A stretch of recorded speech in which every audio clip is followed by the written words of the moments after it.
What does it mean to be unreliable? Muslims believe in Jesus Christ. There's a lot of interest, I think, from the Muslim community, and many Muslims feel that your conclusions, your historical conclusions of who Jesus Christ is more commensurate with the Muslim idea than it is with the Christian one. I wouldn't say that they line up well with the Muslim view. I really do think Jesus was crucified and that he really was dead and buried. I'm not interested in whether Jesus was the Son of God, because I don't think there was a God. And so my understanding is that your conclusion is that Jesus Christ was a messianic prophet. I think he thought that he was a son of God, in the sense that he was specially chosen by God. I think Jesus really did think he was going to be the Messiah, the future king of Israel. I mean, that is, after all, why they crucified him. I think that that's historically right.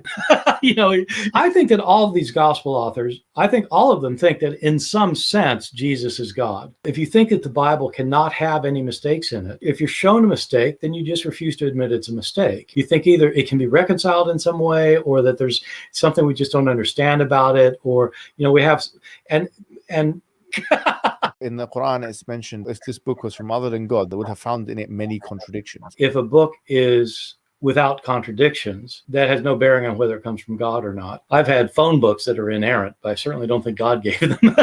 So, no, that is my view. It's a necessary condition for a book from God not to have contradictions. That's an assumption about what kind of book God could write.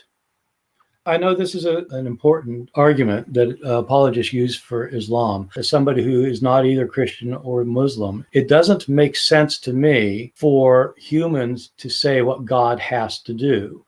If God wants to make a revelation, it has to be this, this, or that. You're talking about somebody who's beyond your imagination. There has to be something within revelation which distinguishes it from human speech, so as to act as an evidence. Yes, I know that's your argument. I'm saying, who says it has to be? You are. No, yeah, exactly. Right.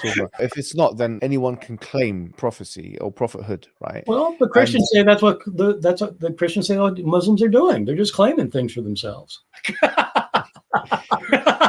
No, in the past, prophets came with kind of visual miracles. The final prophet, we believe Prophet Muhammad, he came with something that can be analyzable in our times. If it's analyzable in a sense that you can distinguish it from human speech, and so this would be the argument that we would put forward.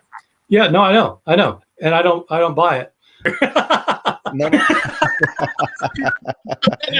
Suppose he did not call himself God. That would not mean he's not God. I don't call myself a pain in the neck, but doesn't mean I'm not a pain in the neck. No, maybe. And I don't buy it.